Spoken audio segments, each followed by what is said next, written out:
예, 여러분, 잘 지내고 있죠? 여러 가지로 힘들 텐데, 아무튼, 주님께서 성령으로 여러분들, 한 분 한 분 계속, 지켜주시고, 이 공부함에 있어서, 주님의 그 창조적인, 영감을 주시기를, 기원합니다. 이 시간에 계속해서, 성령론, 세 번째입니다. 우리가 먼저 이 성령론을 시작함에 있어서 이 성령의 신적 그 인격성을 우리가 먼저 살펴봤습니다. 이것이 너무나 소홀하게 되어 온 문제다 보니까 이 성령의 인격성을 좀 길게 살펴봤고, 그 다음에 이제 성령의 사역을 이제 그 살펴보면서 바로 이 성령에 의한 그리스도의 그 구속의 적용이죠. 성령께서 사역을 하시는 것은 홀로 뭐 어떤 것을 하는 것이 아니라 그리스도께서 이루신 그 사역을 우리들에게 적용해서 그 그리스도의 구원이 우리들에게 현실화 되게 하는 이 사역이 가장 그 중요한 것입니다.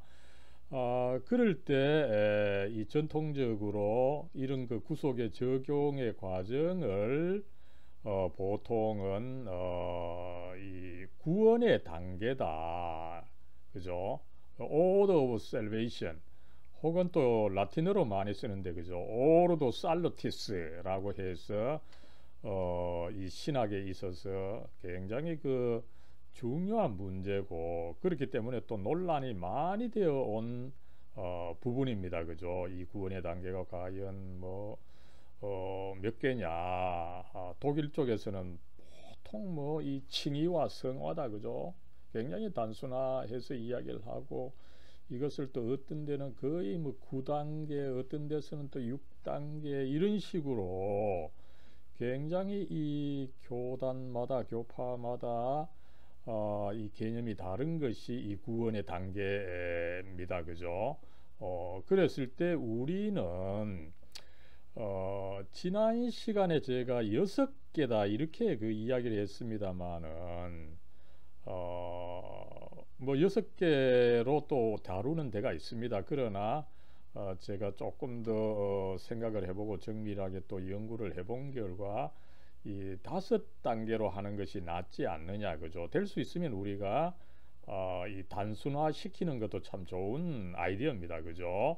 그랬을 때 왜 5단계냐 하면, 지난 시간에 저는 이 하나님의 예정이 나름대로 이 구원의 단계에 속한다, 이렇게 제가 설명을 드렸습니다, 그죠? 그러나 이 예정은 사실상 우리가 그 경험할 수 있게 주어지는 것이 아닙니다. 그죠? 우리에게 있어서 구원이 현실화되어 나타난다면 이미 그 예정이 이미 그 나타나는 것이다 보니까, 그죠? 예정은 굉장히 그 인간의 의지와 무관하게 주어지는 것이다 보니까 어떤 신학자들은 이 예정을 구원의 단계에 넣기도 하고, 또 어떤 신학자들은 넣지 않는데, 마침 뭐 또 그죠? 우리가 교과서로 삼고 있는 이 벌코프는 이것을 구원의 단계에 넣지 않고 있습니다. 그죠? 그래서 이 예정은 뭐 구원의 구체적인 단계라기보다는 구원의 전제 조건으로 하는 것이 좋다, 그죠? 이것이 이제 어떻게 본다면 또 프레임이나 존 프레임이나 이런 이 현대 이그 복음주의 신학자들의 그 태도이기도 해서, 그죠? 지난번에 제시했던 6단계를 조금 수정해서, 그죠? 예정을 구원의 단계 안에 집어넣지 않고 구원의 전제 조건으로 해서 빼고, 나머지 5개는 그대로 구원의 단계로 해서 살펴보도록 하겠습니다. 그죠? 먼저 이 효과적 부르심과 중생, 그죠? 벌코프는 부르심과 중생이라고 하는데 뭐 같은 말입니다만 이 효과적이라고 하는 말이 전통적으로 쓰였기 때문에 이 말을 저는 같이 쓰는 것이 좋다 이렇게 봅니다. 두 번째가 여러분 믿음입니다. 그죠? 믿음을 가지면 우리가 어떻게 됩니까? 그죠? 칭의가 일어나고 그죠? 그다음에 칭의하게 되면 이제 우리가 계속해서 성화의 삶을 살아가야 되고 그죠? 이 성화의 삶을 산다는 게 사실은 쉽지 않습니다. 그죠? 더러 이제 죄로 인해서 우리가 굉장히 처지고 굉장히 그 의심이 많을 수가 있는데 그러나 하나님께서는 이 성도들에게 굳게 참는 능력을 주셔서 구원을 끝까지 견지하신다. 이 성도의 견인 교리가 있습니다. 그죠? 이렇게 해서 이제 우리는 그 현대 개혁 신학에서 중시하는 이 구원의 그 5단계 그죠? 이게 학자들마다 상당히 그 다릅니다. 그죠? 어떤 학자들은 뭐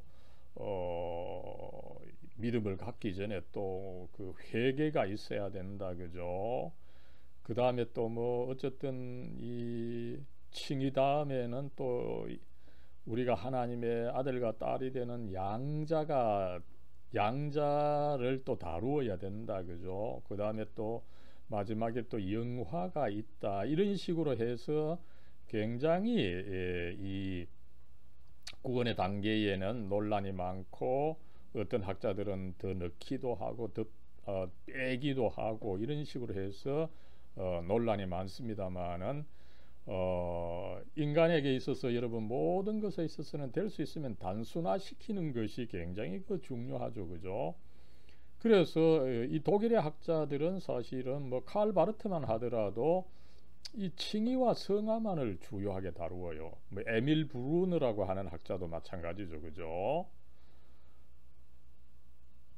그러나 뭐 이 독일의 학자들이 칭의와 성화만을 다룬다고 해서 나머지를 다 빼는 것이 아니라 그죠?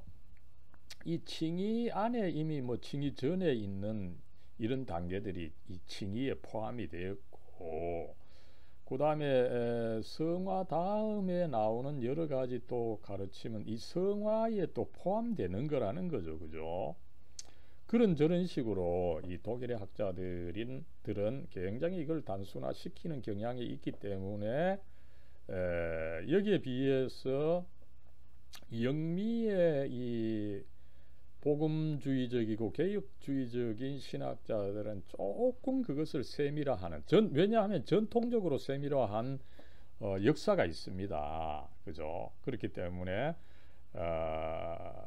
이 독일 학자들과 다르게 영미 복음주의, 이 개혁주의 신학자들은 그저 칭의와 성화로만 너무 단순화 시키지 않고 조금 더 그 전후에 그 조금 더 설명하는 경향이 있습니다. 그죠? 저는 이제 그런 경향을 반영을 해서 그러나 최대한으로 또 단순화시켜서 이렇게 5가지를 이야기할 수 있다 이렇게 봅니다. 예, 그렇다면 여러분 이제 예정을 제외하고 구원의 단계 이 5가지 단계를 구체적으로 한번 살펴보겠습니다. 첫 번째로는 앞에서 말씀드린 것처럼 효과적인 부르심과 중생입니다. 그죠?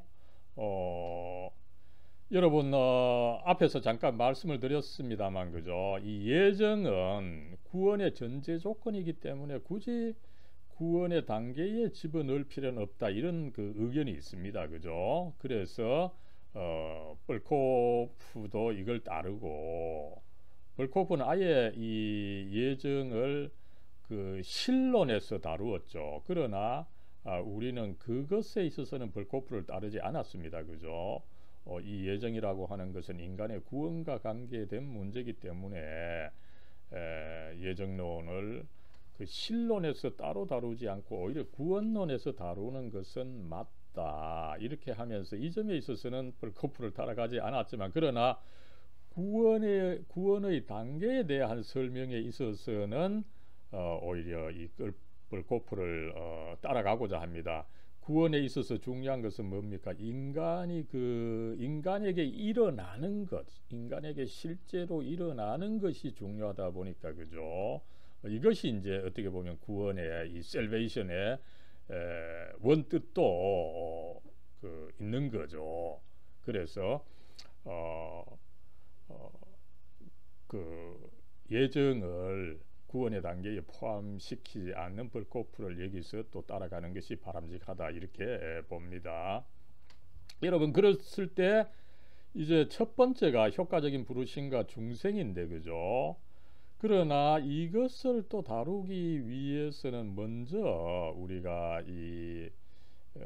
그 전제로 되어 있는 전적 무능력과 전적 타락이, 그죠? 이걸 이미 앞에서도 한번 말씀을 드렸습니다만은 개혁 신학에 있어서는 이 문제가 계속해서 그 전제로 제시되고 있는 것을 우리가 생각을 해야 됩니다. 그렇게 해야 이 전체적인 이 교리의 흐름, 이 교리라고 하는 것이 모두가 이게 톱니바퀴처럼 굉장히 그 면밀하게 머물러 있다 보니까 그 앞뒤의 인과관계를 우리가 잘 살펴봐야 되는 거죠.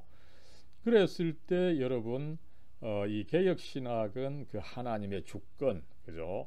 이 성령의 역사, 이것을 인간의 어떤 노력과 행위보다 강조하는, 그렇다고 해서 인간의 행위를 완전히 무시하는 것이 아니죠.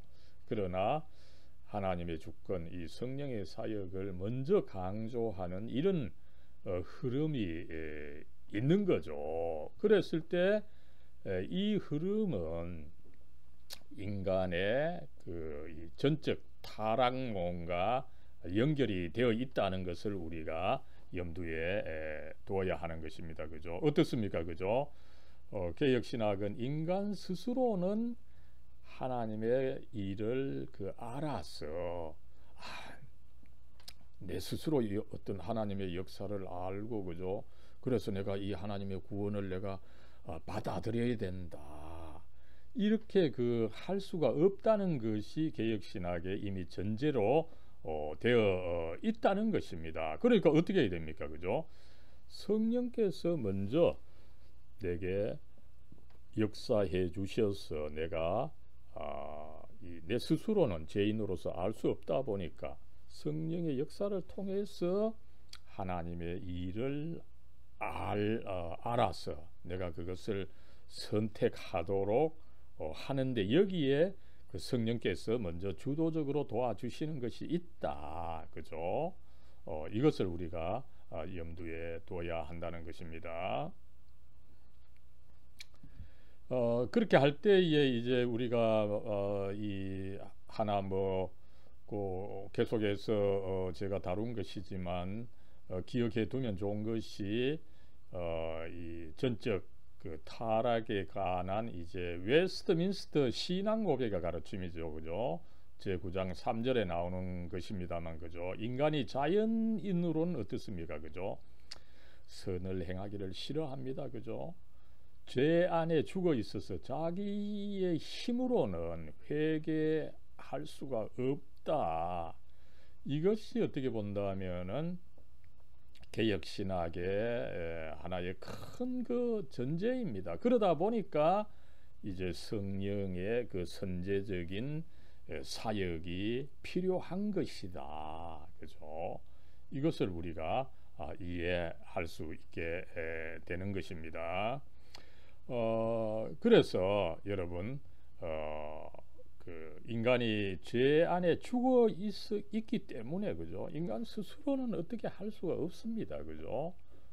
그러다 보니까 성령께서, 그리스도께서 이루신 그 속죄, 그 구속을 우리들에게 적용하시고 또 구속이 현실화될 수 있도록 도와주신다. 이 과정이 시작하는 것이 뭡니까? 효과적인 부르심이고 중생이다. 그죠? 이렇게 우리가 이해할 수가 있는 거죠. 그러니 여러분 이 효과적인 부르심 그죠? 그 과정을 이해하는 것이 중요합니다. 그러나 그 전제에 있어서는 이 전적 그 타락이 그 있다라고 하는 것을 우리가 이해해야 이 효과적인 부르심을 잘 이해할 수가 있다는 거죠. 또 다른 한편으로 어떻습니까? 그죠? 하나님께서 이 그리스도의 속죄를 우리들에게 적용하시는데 아무렇게나 뭐 로또 형식으로 그죠 주시는 것이 아니라 어떻습니까? 하나님의 예정에 따라서 또 주신다 그죠? 또 다른 한편으로는 예정이 그렇게 전제가 되어 있다는 것을 우리가 이해할 수 있는 것입니다. 예, 여러분 여기서 이 전적 타락을 이야기했을 때 그죠? 여러분 참 여러분들보다 나이를 더 먹은 올드 세대로서 저는 뭐 이런 것을 1980년대까지는 당연히 가르치고 또 당연한 것으로 배웠습니다마는 여러분 이 20, 30년 사이에 세계가 완전히 변화되었죠. 그죠? 이 현대 사회에서는 워낙 인간이 자기 자랑하고 자기 그 튀어난 것을 드러내고 또 더 튀어나게 하려고 하고 그죠? 인간의 그 자기 능력을 자랑하는 이 세대가 되었습니다. 그러다 보니까 이 전적 타락을 이야기하는 것이 여러분 사실은 쉽지 않습니다. 그죠? 저도 뭐 이 젊은 친구들에게 설교할 때는 이 전적 타락을 강하게 그 강조하는 것은 피합니다. 그죠? 그것을 뭐 이야기하고 전제로 깔고 그렇게 이야기를 하지만 그것을 막 드러내놓고 크게 강조하는 것은 이제 쉽지 않다. 그죠? 그렇게 느끼고 있습니다. 그러나 성경은 여러분 그거 이 전적 타락을 강하게 가르치고 있다. 이것을 우리는 염두에 둬야 됩니다. 그죠? 또 사실 저도 이제 나이가 좀 들었습니다만 이때까지 살아보니까 이 전적 타락이 상당히 맞다. 그죠? 인간은 참 본성적으로 굉장히 악하다. 그죠? 이 인간에 대한 낭만적 견해가 오히려 나이가 들수록 점점 그 사라진다라고 하는 것을 제가 느낍니다만 그죠? 이 성경에서는 인간이 본성적으로 참 원죄를 가지고 태어났기 때문에 그 악하다 이것을 어떻게 보면은 그 가르치고 있다 이렇게 보는 거죠. 그죠? 그래서 이 사도 바울이 이런 것을 잘 밝혀주죠. 그죠? 그 육신의 생각, 그죠? 자연인입니다. 그죠? 자연인으로서는 하나님과 원수가 되어 있다는 것입니다. 여러분 그렇습니다. 그죠? 예수 믿지 않는 사람들 보면은 하긴 뭐 또 예수 믿는 사람들 중에서도 아직 그런 사람도 있습니다만 그죠? 굉장히 이 하나님과 원수가 되어 있습니다. 하나님의 일 이야기하면 정말 싫어하고 그죠? 그래서 이 현실에 있어서는 사실은 이 전적 타락설이 그 틀리지 않다. 이것을 종종 그 경험합니다. 그죠? 그리고 이 사도 바울이 또 에베소서 2장 그 앞부분에서 또 잘 그 말씀을 해 주시죠. 그죠? 인간이 그 본질상 진노 하나님의 진노를 받아 마땅하다. 그죠? 굉장히 어쨌든 이 인간이 요사이는 뭐 선하다고 보는 것이 대세가 되어 있습니다만 그러나 인간의 본성은 사실은 굉장히 악한 것이다. 또 그것을 성경에 가르치고 거기에 따라서 또 개혁신학이 나름대로 잘 설명을 하고 있다. 이것을 우리는 염두에 둘 필요가 있는 거죠. 그러나 여러분 교리가 그렇다고 해도 그것을 프리젠테이션 할 때는 또 지혜롭게 해야 되는 거죠. 그죠? 그것을 과거처럼 막 드러내놓고 강조할 필요는 없지만, 그러나 우리가 이 전적 타락론이 나름대로 진리를 말하기 때문에 그것을 굉장히 그 지혜롭게 프레젠테이션 해야 되는 것은 있다라고 하는 것을 한번 말씀을 드립니다. 예, 여러분, 그러면 이제 본격적으로 이 효과적 부르심 혹은 또 이 불꽃푸는 그 내적 부르심이다 이렇게 부르고 있는데, 그죠? 내적 부르심이라고 할 때 그 전제가 뭡니까? 여기엔 또 외적 부르심이 있다는 것을 의미를 하는 거죠, 그죠? 그래서 먼저 이 내적 부르심이 있기 전에 있는 이 외적 부르심을 한번 살펴보도록 하겠습니다. 여러분, 이 외적 부르심은 이제 사실은 내가 이제 전도를 받아야 예수 그리스도를 믿을 수가 있잖아요, 그죠? 내가 예수님을 알아야 믿는데, 내가 알기 위해서는 누가 나에게 전도를 해줘야 되는 것입니다, 그죠? 그럴 때 먼저는 이 외적 부르심이 있다, 그죠? 그랬을 때 여러분, 그러면 외적 부르심이 과연 어떤 것이냐? 세 가지 요소가 있다고 이 벌코프가 잘 설명을 하고 있죠. 먼저는 복음의 사실과 그 사상, 그죠? 예수님께서 역사적으로 하신 일들, 그죠? 십자가를 지셨다 이러면은 그 지신 사실도 이야기를 해야 되지만, 단순히 지신 사실만 이야기를 해서는 안 되고, 인류의 죄를 구원하시기 위해서 십자가 죽음을 당하셨는데, 그 인류 중에는 바로 당신도, 여러분도 그 포함이 됩니다. 여러분을 위해서, 당신을 위해서 예수님께서 죽으셨습니다, 그죠? 이 사실과 사상을 함께 전달하고, 그죠? 그러면 어떻게 해야 됩니까? 여러분이 예수님을 믿어야 됩니다. 근데 믿으려고 하면은 여러분들이 이때까지 믿어왔던 것을 조금 끊어야 됩니다. 그 회개하고 완전히 그 하나님께 돌아와야 합니다, 그죠? 이것이 자연스럽게 그 제시가 되는 것을 알 수가 있죠. 그렇게 제시함에 있어서 또 뭐 어떤 요소가 있어야 됩니까, 그죠? 그래서 그렇게 회개하고 돌아간다면은 여러분이 지은 죄, 어떤 죄라도 하나님께서 그것을 용납해 주시고 구원을 해 주실 것입니다. 이렇게 이 세 가지 요소가 있을 때 그것이 이제 완전한 외적 부르심이다, 그죠?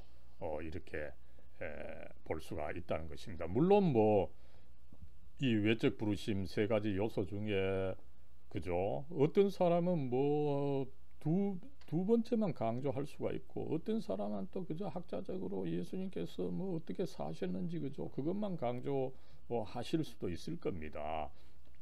그러나 이제 우리가 조금 지성적인 그리스도인으로서는 그리스도를 전할 때 이 세 가지 요소를 생각하면서 균형 있게 제시를 하는 것이 사실은 바람직한 일이라고 하는 것을 여기서 한번 확인을 합니다. 그랬을 때 여러분, 이 외적 부르심은 사실은 일반적인 혹은 보편적인 것입니다, 그죠? 내가 그저 여러 사람들에게 전해야 되는 것이죠, 그죠? 그래서 어떻습니까, 그죠?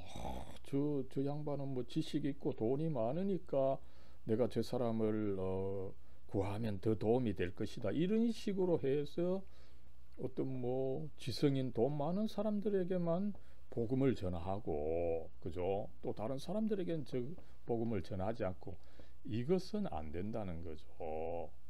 누구나, 그죠? 어떤 민족, 어떤 계층, 혹은 그 그 상대가 심지어 어떤 어떤 악한 일을 한 것으로 알려져 있다 하더라도 구분 없이 이 복음이 주어져야 하고 또 우리로선 전해야 한다라고 하는 것을 알 수가 있고, 그죠? 그래서 이 점에 있어서는, 그죠? 뭐 사도 바울도 그렇게 가르치지만 우리가 때를 어떤지 어떤지, 그죠? 누구에게나 항상 이 복음을 전해야 한다, 그죠? 이것 우리가 알 수가 있죠, 그죠? 여러분, 여기서 뭐 잠깐 이야기 하나 하면, 그죠? 이 복음을 전하는데 가장 그 충실했던 사람 중에 한 사람이 사실은 이 최성봉 목사님입니다, 그죠? 초기 교회에 있어서 굉장히 그 부흥사로 유명했던 이 목사님인데, 그죠?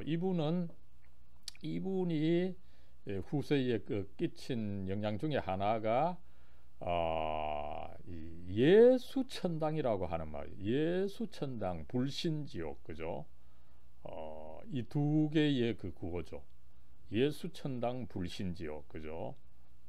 특별히 뭐 예수천당, 이 참 유명한 이 스토리입니다, 그죠? 이분은 뭐 누구에게나 누구를 만나든지 예수천당 이것을 전했다는 거죠, 그죠? 근데 하루는 그 평양신학교 교수로 있는 그 유명한 이 교수 목사님을 만났답니다, 이 최성봉 목사님. 근데 그분에게도 예수천당 이러니까 그 신학 교수님이, 그죠, 굉장히 화가 났죠. 내가 그리스도인인 줄 당신이 알면서 내게 왜 예수천당이라고 하느냐, 그거는 불신자에게 해야 되지 않느냐, 그죠? 이렇게 했을 때 최성봉 목사님은 아닙니다, 누구에게나 전해야 됩니다. 왜 당신이 내게 예수천당 안 했습니까, 그죠? 저는 남들이 내게 예수천당 하지 않으면 누구에게나 예수천당 합니다, 그죠? 이렇게 해서 참 전도의 그 불이 타 있던 최성봉 목사님, 그죠? 누구에게나 항상 이 복음을 전한 그 스토리가 있습니다만, 그죠? 오늘날 뭐 제 자신부터 이 복음을 드러내놓고 이 전하는 것이 굉장히 뭐 어렵게 되었고, 또 그것 때문에 너무 몸살이고 있는 이 내 자신이 아니냐, 이것을 한번 반성해 봅니다만, 그죠? 여기서 어쨌든 외적 부르심이 있어서 이 복음 전파의 중요성을 한번 이 반성을 해 봅니다. 그러나 여러분, 복음을 전할 때 참 우리가 또 조심해야 되는 것은, 벌코프가 잘 이야기하고 있지만 복음을 전할 때는 항상 진지한 의도를 가져야 된다는 거죠, 그죠? 내가 이 사람에게 참으로 이 복음을 전하고 또 이 사람이 복음을 받아들이는 과정까지 내가 나름대로 또 책임도 져야 한다, 그죠? 정말 이 제대로 이 복음을 전하고, 그죠? 또 내 전하는 것이 참 그 나름대로 바른 것이다, 이런 의식이 강하게 있어야 된다는 거죠, 그죠? 아무렇게나 막 이 복음을 막 그 무슨 뭐 삐라뿌르디시로 뿌려서는 안 된다라고 하는 것을 또 알 수가 있습니다, 그죠? 왜 그렇습니까? 여러분, 어떤 사람이 복음을 받아들인다, 그죠? 이거는 그 사람에게 있어서는 일생일대의 그 큰 문제입니다, 그죠? 뭐 다른 말로 보면 죽느냐 사느냐의 문제입니다. 그런 그 중요한 문제, 그죠? 생사를 판가름하는 중요한 문제를 우리로서 그저 막 쉽게 그 삐라뿌리듯이로 쓱 뿌리고, 아니면은 그 스피커를 통해 가지고, 그죠, 쓱 지나가는 이런 태도는 또 우리가 나름대로 반성을 해야 된다, 그죠? 이것이 받아들이는 사람에게 있어서 정말 그 중대한 문제이기 때문에 우리가 또 나름대로 함부로 전해서 그 안 되는 것이다, 그죠? 항상 전해야 됩니다. 그러나 이것을 전할 때는 굉장히 그 진지하게 나아가야 된다라고 하는 그런 이 두 가지의 어떤 그 역설이 있음을 우리가 알 수가 있는 것입니다. 예, 그러면 여러분 이제 본격적으로 이 효과적 부르심이 먼저 무엇인지를 알아보고 그 다음에 이제 중생을 살펴보도록 하겠습니다. 먼저 이 효과적 부르심 그죠? 이 벌꽃분엔 또한 내적 부르심이라고 부르고 있는 것인데 이 효과적 부르심에서 여러분이 효과적이라고 하는 단어가 개혁신학에서는 뭐 오랫동안 거의 뭐 400년간 쓰여 왔습니다. 그죠? 그랬을 때 이 효과적 effectual이라는 말이죠. 그죠? 왜 이 부르심만 하면 되는데 이 말이 붙었느냐 할 때 그죠? 앞에서 우리가 외적 부르심 이야기를 했죠. 그죠? 먼저 여러분 외적 부르심이 있어야 됩니다. 그죠? 이 외적 부르심이 있을 때 그 어떤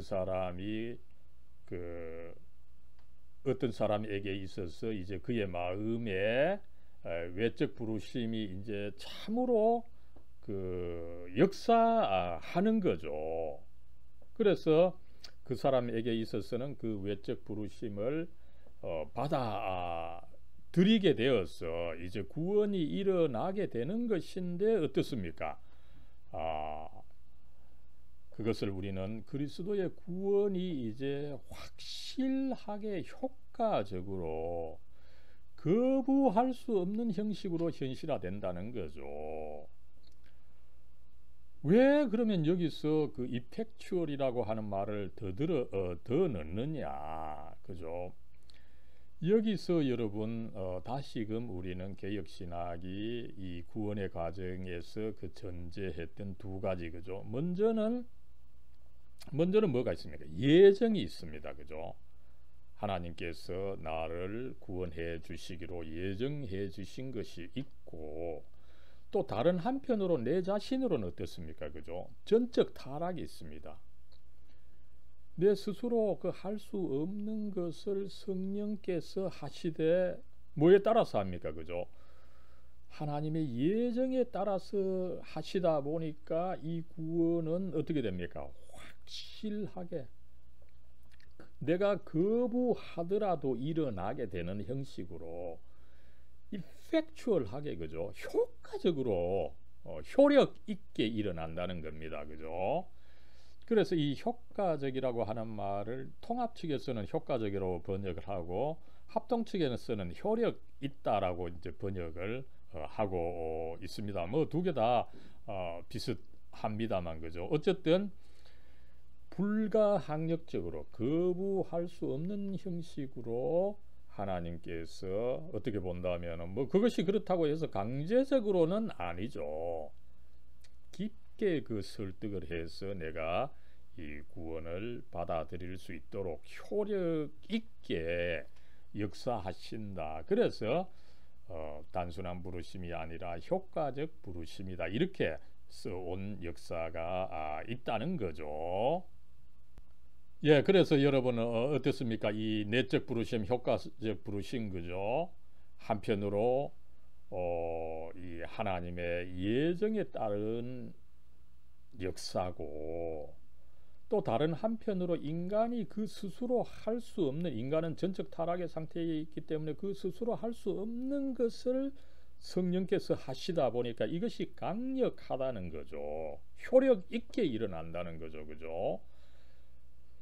또 그러니까 어떻습니까? 여기서 그러다 보니까 이것을 하나님께서 하시는 것이다 보니까 그게 인간의 능력으로 거부할 수 없고 거부할 수 없이 주어졌다면 어떻습니까? 그걸 여러분 제가 취소할 수 있겠습니까? 없습니까? 취소할 수 없다는 것입니다. 그죠?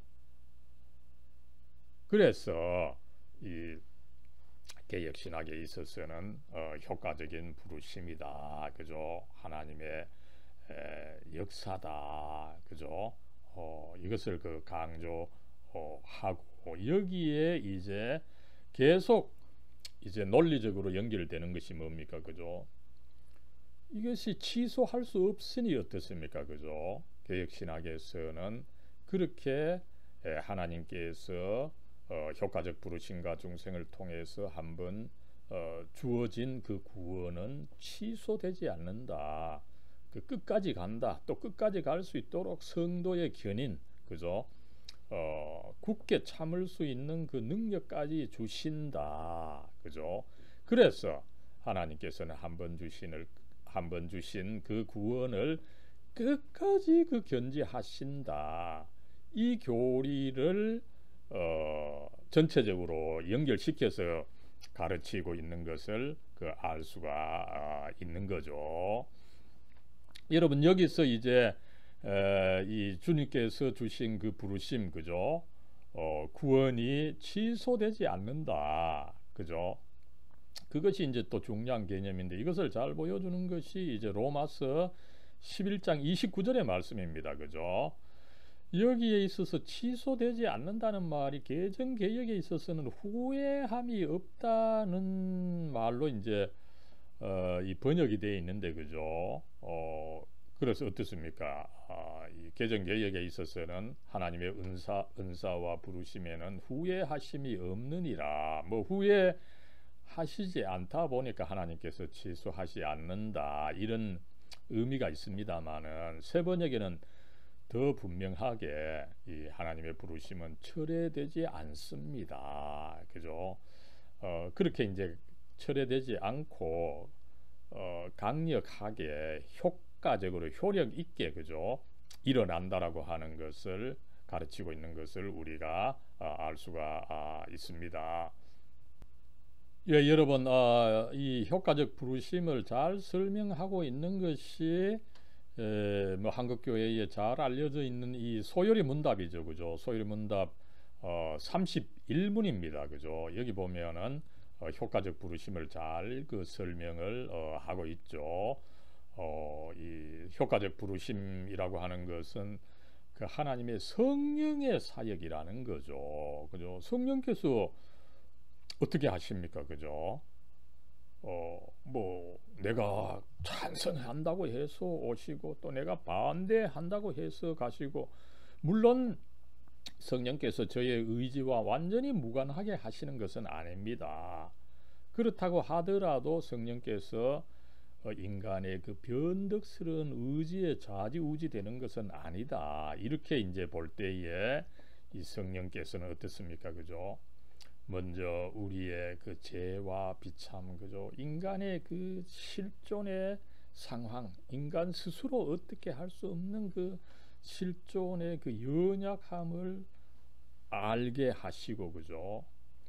그리고 이제 복음에 주어져 있는 그 그리스도께서 사랑하시고, 그죠? 그 구원하시는 그 사역, 그것으로 이제 마음을 밝혀주고, 그죠? 그리고 이제 내가 이제 그리스도를 믿는데 이건 뭐를 의미합니까, 그죠? 과거의 다른 것을 내가 모두 끊어버리고 그리스도를 믿어야 된다, 그죠? 이게 쉽지 않은 일입니다, 사실에 있어서는. 이 일을 뜻을 새롭게 해주셔서 이 일을 하게 해 주신다는 것입니다, 그죠? 그래서 결과적으로 우리가 예수 그리스도를 받아들이도록 우리를 설득해 주신다는 거죠. 이 과정을 이제 효과적 부르심이다, 이렇게 개혁신학은 설명하고 있습니다. 여러분 이제 마지막으로 그 중생이 뭡니까, 그죠? 중생이 이제 효과적 부르심 다음에 오는, 뭐 거의 뭐 같은 시기에 오게 되는 것이죠. 그래서 이 부르심과 중생, 효과적 부르심과 중생 이렇게 같이 다루고 있는 것을 우리가 알 수가 있습니다, 그죠? 그러나 이 중생 개념은 이 리제너레이션이고, 그죠? 뭐 또 다른 말로 하면은 사실은 그 본 어겐입니다, 그죠? 미국에 가면은 사실은 이 본 어겐 크리스천 굉장히 그 중요한 개념이 되어 있죠. 그렇기 때문에 이 중생의 개념이 굉장히 그 그 다양하다라고 하는 것을 알 수가 있습니다. 그죠? 당장 뭐 칼빈만 하더라도 이것이 이제 우리는 지금 뭡니까? 효과적 부르심과 이제 함께 일어나는 것으로 보고서 이걸 효과적인 부르심과 중생이 이제 같은 선상에 두고서 살펴보고 있는 거죠. 그러나 칼빈만 하더라도 어떻습니까, 여러분? 칼빈도 이 중생이 회심과 성화까지를 포함하는, 그죠? 인간이 새롭게 되는 이 전 과정이다. 그죠? 굉장히 칼빈은 이 중생을 긴 과정으로 보는데, 그죠? 개혁신학은 오히려 그것을 그 짧은 과정, 그죠? 이 효과적 부르심과 함께 오는 과정이라고 보고 있는 거죠. 또 한 나아가서 어떻습니까, 그죠? 이 중생을 이 새롭게 되는 것의 그 시작이다, 그죠? 아무쪼록 전반적으로는 굉장히 그 포괄적으로 정의를 하고 있는데, 현대 복음주의에서는 이 중생을 조금 더 좁은 의미에서 정의하고 있는 것을 우리가 살펴볼 수가 있습니다. 그죠? 그래서 이 하나님의 행위로서 죄인에게, 하나님께서 죄인에게 영적 생명을 주시고, 그죠? 생명의 원리가 최초로 이제 작용하게 하는 것입니다. 어떻게 본다면은 그것을 내가 의식하지 못하는 순간에 일어나는 것이다. 그죠? 그래서 벌코프는 그것이 무의식 중에 일어나는 것이다. 이렇게 설명을 하고 있는 것을 알 수가 있습니다. 달리 말씀드린다면, 그죠? 이 하나님께서 이 새 생명의 원리를 우리 안에 심어 주시고, 그 우리의 지배적인 성향, 그죠? 이 성향이라고 하는 것은 뭡니까? 디스포지션, 그죠? 완전히 그렇게 되어 있다는 것은 아닙니다. 그 방향이죠. 이제 그 방향을 완전히 내가 전체적으로 이미 성화를 이룬 것은 아니고, 그 방향을 이제 거룩한 것으로 맞추어 주시는 거죠. 그죠? 그래서 이것이 이제 인간이 의식하지 못하는 가운데서 일어나는 것이다. 이렇게 우리가 알 수가 있습니다. 이것은 뭐 효과적인 부르심도 그렇죠. 하나님의 역사가 일단 먼저 내 안에서 그 성령의 역사를 통해서 효과적으로 불러주시고, 여기에 따라서 또 이제 하나님의 새로운 생명의 원리가 내게 주어져서 그것이 이제 우선 싹이 나게 주시는 것입니다. 그죠? 싹이 나서 자라지 않으면은 그것이 내게 의식이 되지 않는 이런 사태가 있는 거죠. 그래서 어떻게 본다면은 이 효과적인 부르심과 중생은 아직까지 인간이 완전하게 의식하지 못하는 가운데서 일어나고, 그죠? 여기에 이제 내가 뭡니까?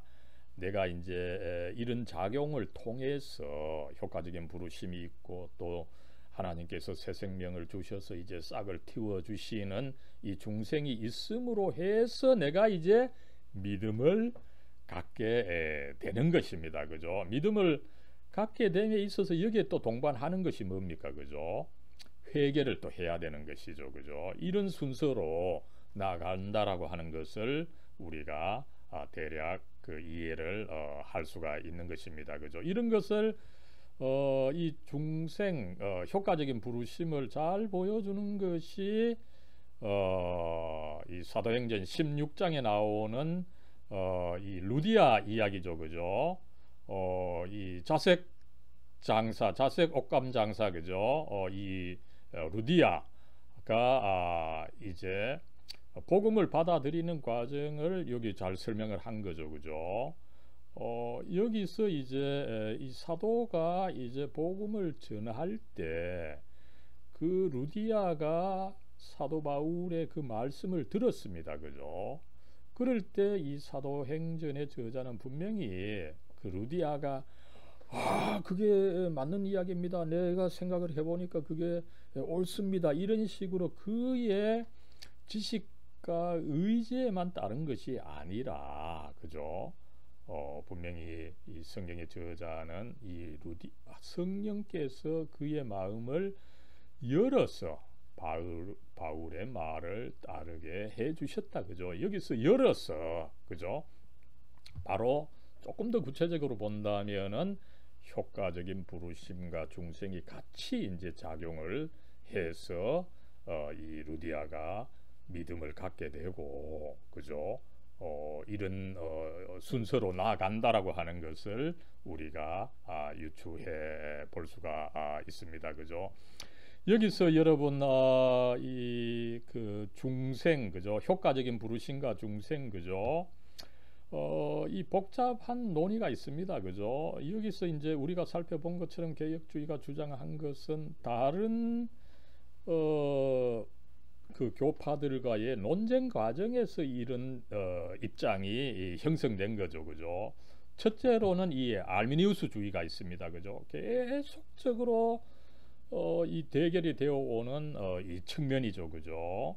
알미니우스주의자들은 항상 그 인간 자신의 능력과 노력을 중시합니다. 그죠? 인간이 뭐 타락되었지만 완전히 타락된 것은 아니기 때문에 하나님의 일을 어느 정도 알 수 있어서, 그죠? 인간이 노력만 하면은 하나님의 일을 알 수 있고 또 그 스스로, 그죠? 또 복음을 받아들일 수 있다. 이렇게 이야기하면서 그 가운데서 활약 나타나는 어떤 이 성령의 역사, 하나님의 주권에 대해서는 거의 뭐 무시하는 식으로 인간의 노력을 강조하는 입장이 여러분 알미니우스주의입니다. 그죠? 오늘날 젊은 세대들에게 있어서 굉장히 그 어필할 수 있는 입장이다. 이렇게 볼 수가 있습니다. 그죠? 어쨌든 이 알미니우스주의자들은 이 중생의 과정에서 인간이 죄인으로서지만 인간이 그 협력을 해야 된다. 그죠? 그래서 뭐 비판하기는 이 알미니우스주의자들의 구원가는 신인 협력설이다. 이런 뭐 주장까지 그 하고 있습니다. 그죠? 그러나 개혁주의는 이 중생이라고 하는 것은 오직 하나님의 이 사역이다. 그죠? 이것을 그 강조하고 있는 것을 우리가 알 수가 있습니다. 여기에 비해서 가톨릭 교회와 성공회, 루터파, 여기는 항상 이 교회의 전통을 강조하는 그룹이죠. 그죠? 이 중생이 있긴 일어나는데 교회의 세례를 받으면은 중생이 이제 함께 일어난다. 그죠?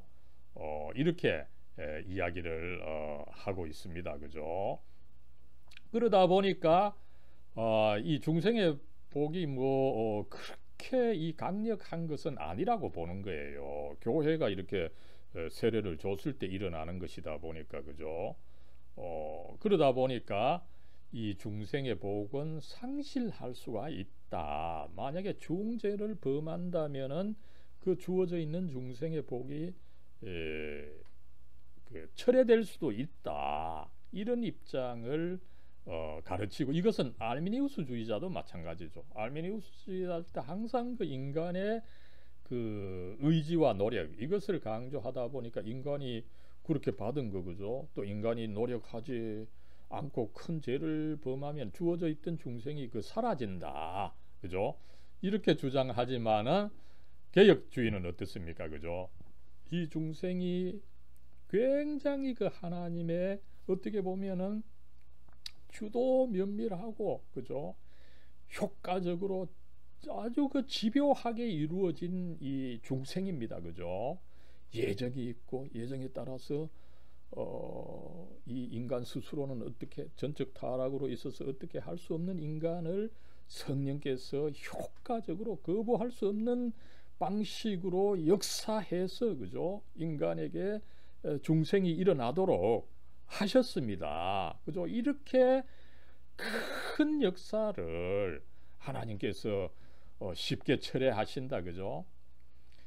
개혁신학은 그렇게 보지 않습니다. 그죠? 그 중생이 철회되지 않는다.